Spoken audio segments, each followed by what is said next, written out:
दोस्तों 1980 में आई अमिताभ बच्चन शशि कपूर की फिल्म शान तो आपको याद होगी ही। उसका एक गाना था, नाम अब्दुल है मेरा, सबकी खबर रखता हूँ। ये अब्दुल बने थे एक्टर मजहर खान। मजहर वो एक्टर रहे हैं जिन्होंने कभी कोई हिट फिल्म नहीं दी। निजी जिंदगी भी नाकामियों से भरी रही। 3 शादियां की लेकिन एक भी नहीं चली।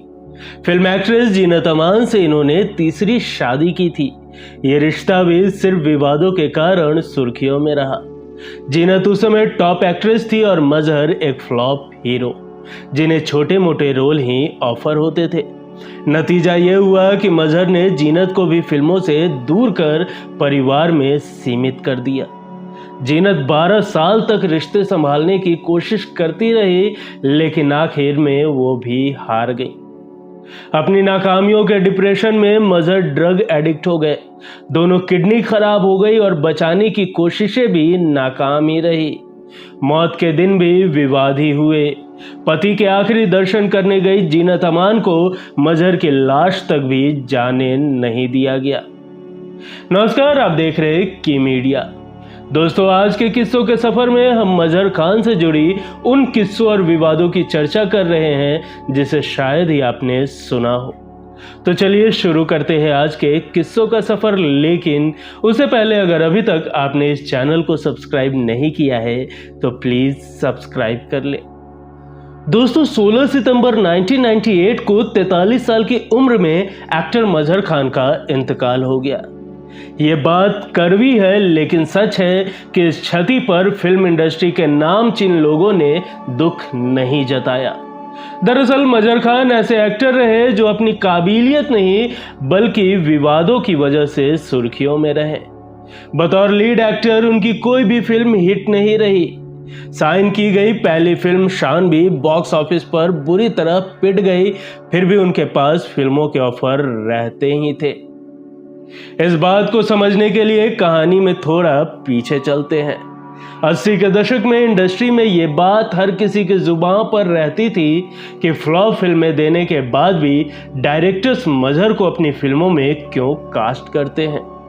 कई लोगों ने यह तर्क दिया कि वो दिलीप कुमार के रिश्तेदार हैं, इसलिए फिल्मों में उनको काम मिलता रहता है। फिल्मों में आने के बाद मजहर ने दिलीप कुमार की भतीजी रुबैना मुमताज खान से शादी कर ली थी। उनकी शादीशुदा जिंदगी सिर्फ शुरुआत में ही अच्छी रही। रुबैना ने एक बेटे को जन्म भी दिया, मगर कुछ समय बाद दोनों में अनबन शुरू हो गई। मजहर का व्यवहार अच्छा नहीं रहा। नतीजतन रुबैना तलाक लेकर उनसे अलग हो गई। दोस्तों, ये बात बहुत कम लोगों को पता है कि रुबैना उनकी पहली नहीं बल्कि दूसरी पत्नी थी। इससे पहले मजहर ने मॉडल नंदिनी सेन से शादी की थी। हालांकि कुछ समय बाद ही दोनों का तलाक हो गया। इसके बाद नंदिनी ने गौतम बेरी से शादी कर ली। दोस्तों, गौतम बेरी किरण खेर के पहले पति और सिकंदर खेर के पिता हैं।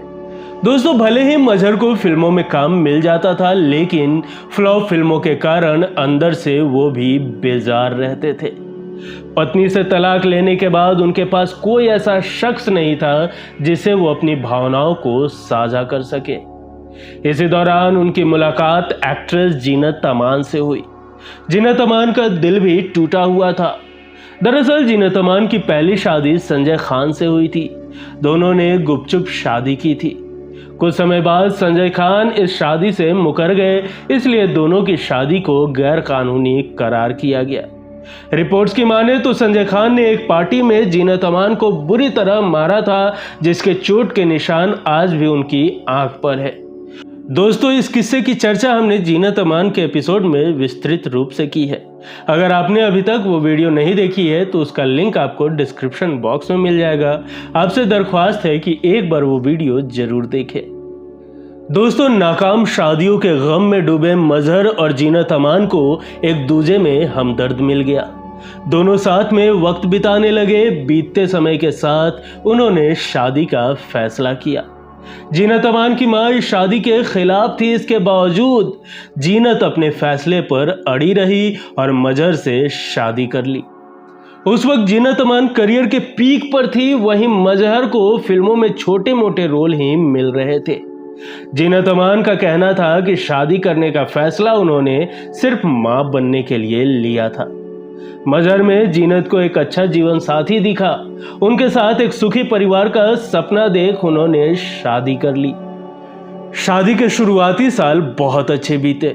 जीनत ने 2 बेटों को जन्म भी दिया, लेकिन वक्त के साथ मजहर को पत्नी की कामयाबी खटकने लगी।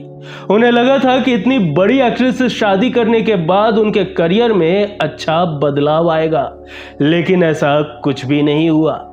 ये नाकामयाबी उनकी आदतों में भी झलकने लगी। दिन प दिन वो चिड़चिड़े होते गए। उन्होंने जीनत से कहा कि वो फिल्मों में काम करना छोड़ बच्चों और परिवार पर ध्यान दे। जीनत ने उनके इस फैसले पर सहमति जताई और बिना कोई सवाल किए उन्होंने फिल्मों में काम करना छोड़ दिया। हालात इसके बाद भी नहीं सुधरे, बल्कि बद से बदतर हो गए। मजहर को ड्रग्स की लत लग गई। साथ ही वो जीनत के साथ मारपीट भी किया करते थे। जीनत को समझ आ गया था कि उन्होंने मजहर से शादी करके गलती कर दी है। एक दलदल से निकलकर उन्होंने दूसरे दलदल में कदम रख दिया है, मगर वो फिर भी नाउम्मीद नहीं थी। हर मुमकिन कोशिश करती रही कि उनका रिश्ता बेहतर हो जाए। इन कोशिशों में 12 साल बीत गए। आखिरकार जीनत ने मजहर से अलग होने का फैसला कर ही लिया।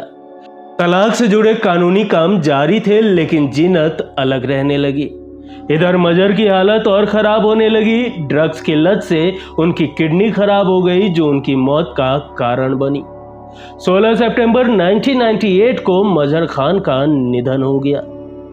मजहर खान के अंतिम संस्कार में कई लोग शामिल हुए।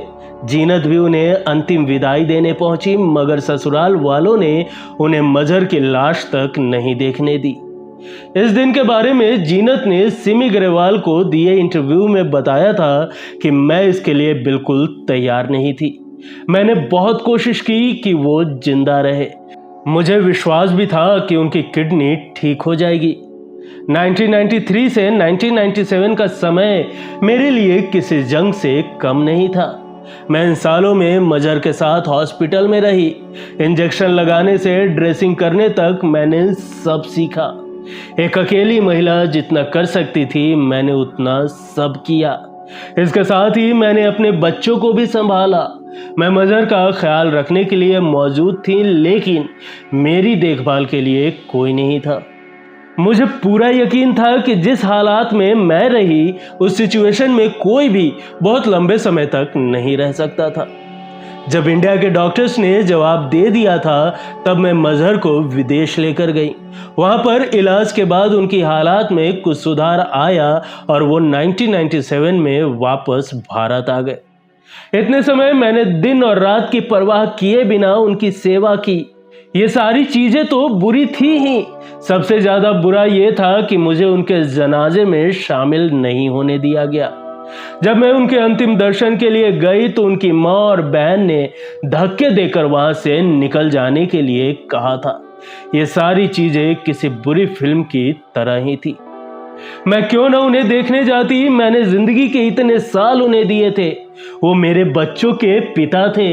इसके बावजूद मुझसे कहा गया, तुम नहीं आ सकती, मजहर को अंतिम विदाई नहीं दे सकती। उन लोगों के मन में मेरे लिए काफी गुस्सा और करवाहट थी। दोस्तों, बात करें मजहर खान की फिल्म में एंट्री और उनके करियर के उतार चढ़ाव की, तो मजहर खान का जन्म 22 जुलाई 1955 को दिल्ली के एक मुसलमान परिवार में हुआ था। यहाँ की गलियों में बड़े हुए मजहर कम उम्र से ही फिल्मी दुनिया के सपने देखने लगे थे। इसी सपने को पूरा करने के लिए वो ग्रेजुएशन के बाद थिएटर से जुड़ गए और प्ले करने लगे। मजहर थिएटर के रास्ते इंडस्ट्री तक पहुंचना चाहते थे और उनका ये फैसला सही भी रहा। एक दिन वो प्ले कर रहे थे, तभी एक्ट्रेस डेजी ईरानी की बहन हनी ईरानी की नजर उन पर पड़ी। उनके लुक्स और डांस मूव से हनी काफी इंप्रेस हुई। फिर उन्होंने मजहर से मुलाकात की। इस मुलाकात के दौरान हनी को पता चला कि मजहर फिल्मों में आना चाहते हैं। हनी ने उन्हें आश्वासन दिया कि वो डायरेक्टर से उनके लिए जरूर बात करेंगी। इसी उम्मीद से मजहर ने उन्हें अपनी कुछ अच्छी तस्वीरें दे दी। उन तस्वीरों को लेकर हनी मुंबई वापस आ गई। दोस्तों, हनी ईरानी फेमस राइटर जावेद अख्तर की पहली पत्नी है। वो फरहान और जोया अख्तर की मां भी है। हनी सीता गीता, कटी पतंग और अमर प्रेम जैसी फिल्मों में काम कर चुकी हैं। 2003 में रिलीज हुई फिल्म अरमान को उन्होंने डायरेक्ट भी किया है। मुंबई वापस लौटने के बाद हनी ने मजर की फोटोग्राफ्स जावेद अख्तर को दिखाई। मजर के लुक से वो भी इम्प्रेस हुए। वो ये तस्वीर लेकर डायरेक्टर रमेश शिप्पी के पास चले गए। इन दिनों फिल्म शोले की सफलता के बाद डायरेक्टर रमेश शिप्पी फिल्म शान की कास्टिंग में बिजी थे। शान की कहानी सलीम जावेद की जोड़ी ने ही लिखी थी। रमेश शिप्पी मजर को फिल्म में कास्ट करने के लिए राजी हो गए, मगर एक समस्या थी। कहानी के हिसाब से स्टार्स की पूरी कास्टिंग हो गई थी। तब जावेद साहब ने डायरेक्टर से कहा कि वो और सलीम खान मजर के लिए स्क्रिप्ट में सीन जोड़ देंगे। डायरेक्टर ने भी इस बात पर सहमति जताई, जिसके बाद दोनों ने मजर के लिए अब्दुल नाम का किरदार फिल्म में जोड़ दिया। इस तरह मजर ने अपने करियर की पहली फिल्म साइन की। फिल्म शान की शूटिंग में अधिक वक्त लग रहा था। ऐसे में मजर ने दूसरी फिल्म संपर्क भी साइन कर ली।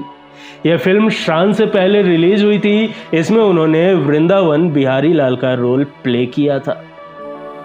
दोस्तों, फिल्म शान में अब्दुल का रोल पहले संजीव कुमार को ऑफर हुआ था।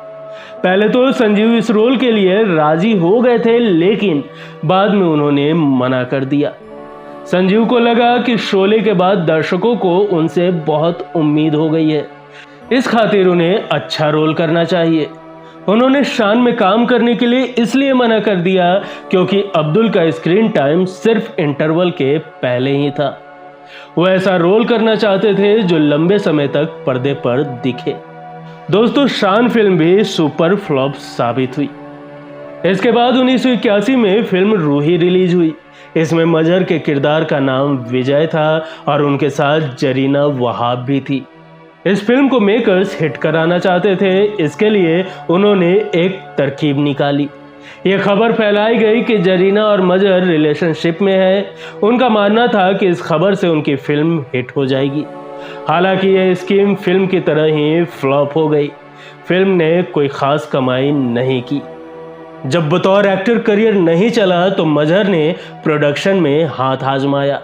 उन्होंने फिल्म बॉम्बे फैंटेसी बनाई। इस फिल्म को भारत की पहली एरोटिक फिल्म या यूं कहे तो पोर्नोग्राफिक फिल्म का दर्जा दिया गया। अश्लील सीन्स के कारण सेंसर बोर्ड ने इसे रिलीज नहीं होने दिया। मेकर्स को तमाम कानूनी दिक्कतों का सामना करना पड़ा। फिल्म के डायरेक्टर पंकज धीर ने इसके लिए बहुत कानूनी लड़ाई लड़ी। बड़ी मशक्कत के बाद पंकज धीर ने कानूनी लड़ाई जीत इसे रिलीज किया। हालांकि ये फिल्म बॉक्स ऑफिस पर कोई नया कीर्तिमान स्थापित नहीं कर पाई। दोस्तों, मजर ने 13 साल के एक्टिंग करियर में 30 फिल्मों और टेलीविजन शोज में काम किया था। 2001 में रिलीज हुई फिल्म गैंग उनकी पहली डायरेक्टोरियल फिल्म थी। यह फिल्म उनके निधन के बाद रिलीज हुई थी, जो बॉक्स ऑफिस पर फ्लॉप रही। दोस्तों, बात करें मजहर के कुछ चुनिंदा लेकिन फ्लॉप फिल्मों की तो 1980 में इन्होंने शान की थी, 1981 में धनवान, 1981 में ही रूही फिल्म में काम किया था, 1984 में धर्म और कानून में, 1985 में गुलामी फिल्म में, 1985 में ही आंधी तूफान और 1992 में इन्होंने अंगार फिल्म में काम किया था। लाख कर ले कोशिशें बंदे, पर होगा तो वही जो तेरी किस्मत में लिखा होगा। दोस्तों, मजहर खान के किस्सों के सफ़र में आज के लिए यहीं तक। दोस्तों, आज के ये वीडियो आपको कैसा लगा हमें कमेंट कर जरूर बताएं। दोस्तों, अगर आपको आज का ये वीडियो पसंद आया हो तो एक लाइक जरूर करें। मिलेंगे अगले एपिसोड में फिर किसी दिलचस्प किस्सों के साथ। तब तक के लिए नमस्कार।